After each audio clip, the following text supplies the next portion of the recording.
आमचं संपूर्ण कुटुंब आनंदाने नाचत गात होतं, कारण आज होती आमच्या बाळाची बारी.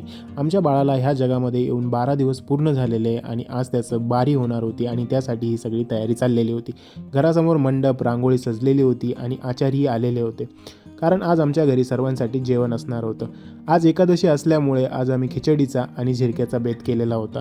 एकादशीच्या दिवशी अन्नदान करू नये असं म्हणतात, म्हणून आम्ही हा प्रसादाचा कार्यक्रम ठेवलेला होता. आमच्या घरात एक नवीन बाळ म्हणजे एक नवीन पिढीची सुरुवात झालेली आणि त्या पिढीसाठीचा हा पहिला कार्यक्रम होता आणि त्यामुळं आमच्या घरातलं वातावरण एकदम प्रफुल्लित झालेलं होतं. सर्वजण एकदम खुश होते आणि हे बघून एक बाप म्हणून मला एकदम भारी फिलिंग येत होती. फटाफट खिचडी बनवून झालेली होती आणि त्यासोबत झिरकही होतं, सोबत खजूर, राजगिऱ्याचे लाडू आणि मिठाई पण होती. एक बाळ म्हणजे एक नवीन विश्वाची सुरुवात असते आणि ह्याचा हा आनंद साजरा करण्यासाठी बारी सेलिब्रेट केली जाते आणि गावातील प्रत्येक घरातील एकेका माणसाला आम्ही बोलवलं होतं. सर्वांना जेवण खाऊ घातलं आणि त्यानंतर आम्ही आमचं जेवण संपवलं, कारण आता होणार होतं आमच्या बाळाच्या बारीसाठीचं भजन. रात्री 9च्या सुमारास आमच्या घरी भजनाला सुरुवात झाली. आमच्या गावातील भजनी मंडळ बारीचं भजन करण्यासाठी आमच्या घरी आलेलं होतं. भजनी मंडळासोबतच घरातल्या सर्व मंडळींनी भजनाचा आनंद घेतला, देवाकडे प्रार्थना केली आमच्या बाळाच्या उज्ज्वल भविष्यासाठी. भजनाचा शेवट झाला पाळणाने. सुंदर अशा गवळणींवर सर्वजण नाचायला लागले. बाळाच्या झोळीमध्ये पैसे टाकून सर्वांनी आपला आनंद व्यक्त केला. पाळण्याच्या भजनावर सर्वजण ताल धरून नाचायला लागली. सुनील, माझे पप्पा, मम्मी, काका, काकू, घरातील सगळी मंडळी आनंदाने नाचत होती. पारंपरिक पद्धतीने बारीचं सेलिब्रेशन बघून मनाला खूप भारी वाटत होतं, कारण एका घरामध्ये बाळ जन्माला येणं म्हणजे त्यांच्या पिढीचा पुढचा प्रवास सुरू होत असतो. आमचं बाळ आता मामाच्या घरी आहे, तिकडेही त्याची बारीचं सेलिब्रेशन झालं होतं आणि आमच्या घरी बारीचं एकदम झक्कासमध्ये सेलिब्रेशन झालेलं होतं. आम्ही सर्वांनी नाचून गाऊन आनंद व्यक्त केला.